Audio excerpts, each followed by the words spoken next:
वज़ीर-ए-आज़म शहबाज शरीफ साहब ने आज 5 साला कौमी इक़्तिसादी उड़ान पाकिस्तान मंसूबे का इजरा कर दिया। मुबारक हो। वज़ीर-ए-आज़म समेत कई वफाकी वज़रा ने यह दावा किया कि जी मुल्क तरक्की की राह पर गामज़न है। बहुत दिल खुशकुन किस्म के जो है अदाद शुमार भी पेश किए गए। इक़्तिसादी लॉन्ग मार्च की तैयारी का भी कहा गया, लेकिन जहाँ एक तरफ उड़ान पाकिस्तान की बात हो रही है, वहाँ दूसरी तरफ एक तल्ख़ हकीकत ये भी है कि पाकिस्तान का सबसे बड़ा शहर जो पाकिस्तानी सनत, तिजारत और कारोबार का दिल है, वो गुज़श्ता 8 रोज़ से नीम मफलूज है। पहले 7 दिन एक मजहबी जमात के धरनों की वजह से कराची के दर्जन भर अहम गुजरगाहें और शाहराहें या तो मुकम्मल या फिर नीम बंद थीं, और आज रद्दमल में एक दूसरी मजहबी जमात ने दर्जनों दीगर मकामात पर धरने देकर ट्रैफिक की सूरत हाल को मज़ीद अबतर कर दिया। यानी कि अहले कराची जो पहले ही धरनों की वजह से अजियत से गुजर रहे थे, उनकी अजियत में मज़ीद इजाफा हो गया।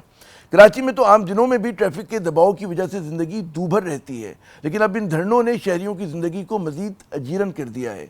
आम शहरियों के लिए काम पर जाना और वापस आना एक आजमाइश बन चुका है।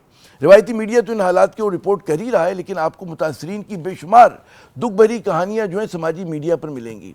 किसी मरीज़ को ऑक्सीजन की ज़रूरत, कोई बाप ट्रैफिक में फंसी अपनी बेटे के लिए फ़िक्रमंद, कोई बेटा अपनी वालदा को अस्पताल नहीं ले जा पा रहा, कहीं बच्चे अपने वालिद के लौटने का इंतज़ार करते दिखाई आपको देते हैं, और कहीं कोई खातून जो है ट्रैफिक में फंसी अपनी बाहिफाजत वापसी के लिए दुआएं मांग रही हैं, और घंटों से ट्रैफिक में फंसे थके मांदा जान से बेजार शहरी मुसाफिर। आज जब वज़ीर-ए-आज़म उड़ान पाकिस्तान की तकरीब से खिताब कर रहे थे, तो उनकी तकरीर के साथ साथ कई न्यूज़ चैनल कराची में बरपा जो अफरा तफरी की झलक जो है वो स्क्रीन के दूसरे हिस्से में दिखा रहे थे। कहीं आंसू गैस चल रही थी, कहीं आग के शोले बुलंद हो रहे थे। वज़ीर-ए-आज़म शहबाज शरीफ साहब, पाकिस्तान कैसे उड़ान भरेगा अगर कराची मफलूज होगा? कराची के शहरियों के साथ नाइंसाफ़ी बढ़ती जाएगी। आज जो कुछ कराची में हो रहा है वो दिहाइयों से इस शहर से बढ़ती जाने वाली तफरीक और नाइंसाफ़ियों का तसलसल भी है, और हासिल जमा भी, और मर्ज़ की अलामत भी। इससे बड़ी बेहसी क्या होगी कि धरनों के इब्तदाई 6 दिनों में सूबाई और शहरी हुकूमत कहीं नज़र न आई। हालात को जो है ख़राब होने दिया गया, इस हद तक कि आज धरनों और जवाबी धरनों की तादाद जो है वो दर्जन भर से बढ़कर कई दर्जन हो गई है। और अफसोसनाक बात यह कि जिस सियासी जमातों में कराची के लिए कोई बोलने वाला भी नज़र नहीं आ रहा। ना पाकिस्तान पीपल्स पार्टी की सूबाई और शहरी हुकूमत जिसके पास ताकत और इख्तियार है, और ना यहाँ की नुमाइंदगी की दावेदार मुत्तहिदा कौमी मूवमेंट, और ना जमात इस्लामी, और ना तहरीक इंसाफ।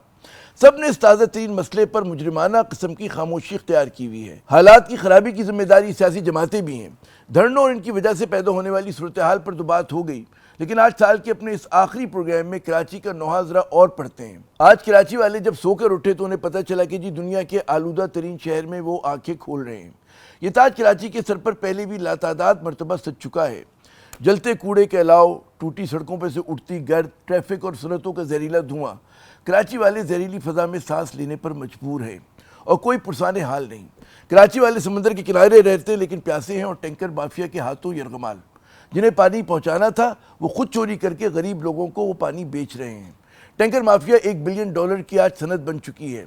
शराब गोड से लेकर डिफेंस तक इस साल भी जो है कुत्ते, आवारा कुत्ते जो है अवाम को काटते रहे, और इंसानियत जो है कहते हैं तमाशा देखती रही। सिंध में 3 लाख कुत्तों के काटने के वाक़यात रूनुमा हुए, जिनमें सबसे ज़्यादा वाक़यात जो है कराची में थे। इंसानियत जो कभी आवारा कुत्तों के खिलाफ वक्तन फ़वक्तन कार्रवाई करती रहती थी, अब वो ये कार्रवाइयाँ नहीं करती। बाज़ ताकतवर और बाज़तर अफराद की कुत्तों से जो मोहब्बत का इज़हार है वो भी आम आदमी की कीमत पर हो रहा है। और हमारी जान को आवारा कुत्ते ही नहीं बल्कि सड़कों पर घूमते रहज़न भी हैं, कातिल भी हैं। वो बड़े बड़े ट्रक और गाड़ियां भी हैं जो शहरियों को अपने पहियों तले रोन देती हैं, कुचल देती हैं। सबसे ज़्यादा टैक्स अदा करने की पादाश जो है कराची को सबसे ज़्यादा मसाइल की सूरत में मिल रही है। 2024 इन तमाम मसाइल की शिद्दत में इजाफा करके रुखसत हो रहा है जो उससे 2023 में मिले थे। कराची के बहादुर शहरी एक और नए और पहले से ज़्यादा मुश्किल साल का मुकाबला करने के लिए तैयार हैं।